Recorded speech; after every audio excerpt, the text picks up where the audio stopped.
main two important theses. First of all, salvation is purely the work of God's grace. We contribute only resistance to grace.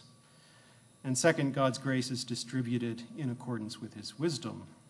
And so, even though Leibniz explicitly sides with the Augsburg's confession's discussion of original sin, recognizing that no one can achieve salvation through their own efforts, he also wants to distance himself from the view that original sin by itself is sufficient to render all actions actually sinful.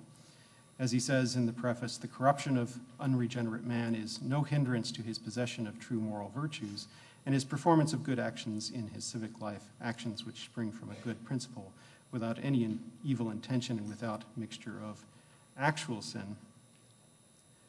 The importance of this argument is that from within a natural theology, we can see that God would have no good reason to condemn those who are truly virtuous, and Leibniz is arguing for the possibility of a truly virtuous pagan.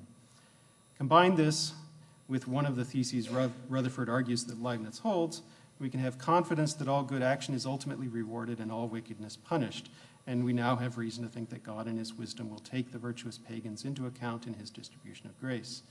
If the nature of the object functions as one of the reasons for God's particular distribution of grace, then this is something that would apply generally. I'm going to skip to the next page.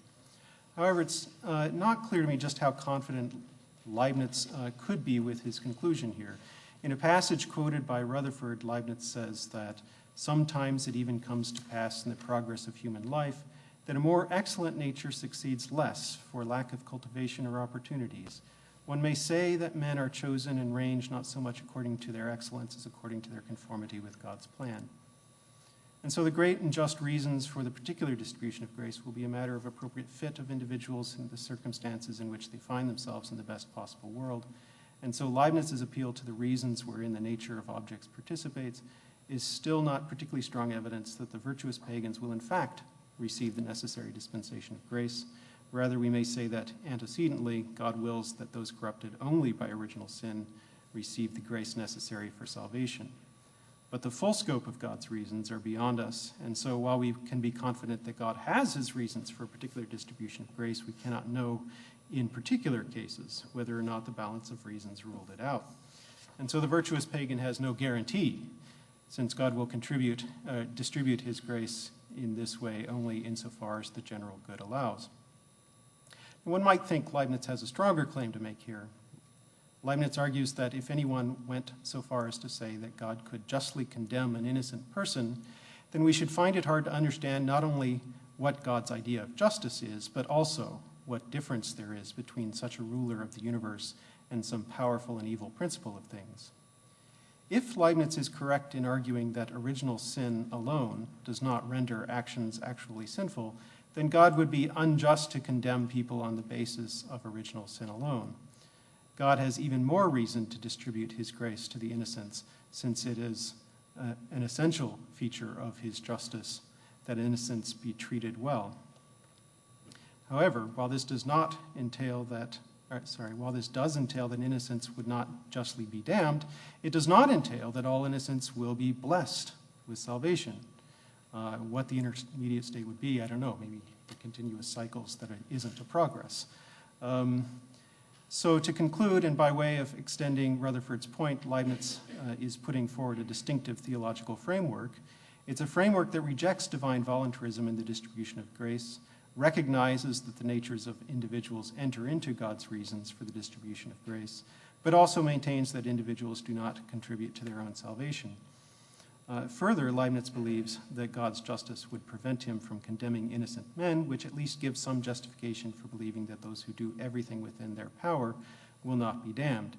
Given all this, Rutherford may be right that Leibniz holds to a universal conception of religion, insofar as God has reason to extend grace to those outside of the Christian church.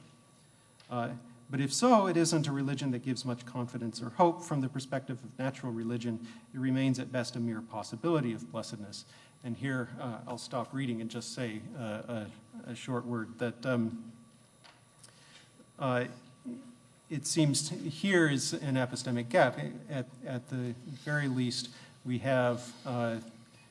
ruled out the possibility of damnation for innocents, but we haven't guaranteed the possibility of salvation, and this is where I think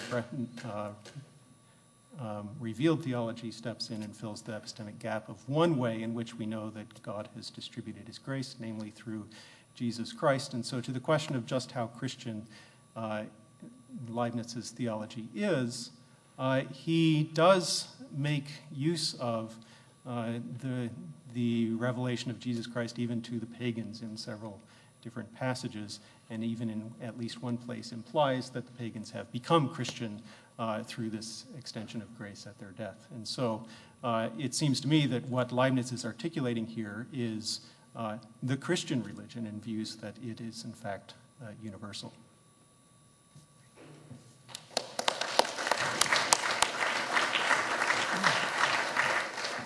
Brief reply. Yeah, just very, very brief reply. Just make 2 points. One is that in the passage I quote from the letter to Sophie, which is in note 23 in the printed copy of the paper here, I think Leibniz puts his position, as I understand it, very clearly there. And one thing that I think we all need to be thinking about is just the consistency of how he represents himself to, excuse me, to different people in different I hope I'm not losing my voice. It doesn't sound good. And Leibniz says there, one must admit that revelation has been necessary. Reason by itself without authority will never move ordinary human beings, but it is not necessary that revelation lose its purpose and that it be turned against eternal truths, against solid virtue, against the idea of God. So I think, here again, he reiterates this point that from a practical point of view, most people are not going to be able to raise to the level of intellectual enlightenment and the sort of contemplation of the order and harmony and perfection of the universe, such that they will then be in this sort of on their way to a perpetual state of progress and progress and perfection and pleasure. For the most part, the ordinary person is served by traditional revealed religion in that way, and it may be part of God's plan that there be such a revelation just so the ordinary person does have some chance of salvation, which they would not otherwise have. All of that's consistent, though, that there is a path to salvation that doesn't go via the revelation of Jesus Christ, that's open to the sort of traditional sage, wise person, right, that has sort of perfected himself through this kind of intellectual understanding of the world and a kind of devotion to the eternal reality that is the source of all it. And so it's consistent, with sort of strains in Platonic or Stoic philosophy also. But I think the crucial point is really to be added there, right? It's just sort of classical Cicero or Plutarch type criticisms of the Stoics. It's impossible, this idea of this sage, for whom physical evil is no kind of evil, and he's just going to, once you attain virtue, you can never lose virtue again, and you're in this perfected, blessed state, as it were. And I think Leibniz's response to that is, you're absolutely right. Those criticisms of Plutarch and Cicero are good criticisms of the Stoic position. We're never going to be in that position. No sage, even the sage, the person who has sort of dedicated themselves to this intellectual love of God, is going to be in this position of invulnerability. Something more is going to be required. Some kind of cooperation in the circumstances in which they live their life has to occur, such that they're not struck down by some awful disease or subject to torture by a tyrant or so on and so forth. These are real evils. And if you're going to enjoy blessedness, you've got to be lucky also. You've got to have the right circumstances. Now, all of that, there's one final point in all of that, and it sort of points towards, what's the deep understanding of existence for Leibniz? Human existence. Is human existence to be understood, as I take it's understood by most branches of Christianity, all branches of Christianity, that there's an embodied existence and there's a death, and there's some sort of second existence, eternal existence, whether it be an embodied existence or not, that comes afterwards, right? Leibniz's naturalistic account of human existence, right, is that you're created as, say, an embodied mind. Whether you believe in corporeal substances or not, you're always an embodied mind. There are cycles of an embodied existence, right? The world may collapse. You may go down to some little, what was the word for it? When you're this little remnant of a body, right? And then you will grow again, right? And it'll go again and again. But death, if it be permanent, is non-existence, right? It's the end of everything at that point. So it looks like we've got really only two states you can be in, sort of this perpetual cycle of existence in which you may or may not increase in perfection and pleasure. That's letters to is it to Raymond or Bourgeois, where Leibniz draws those nice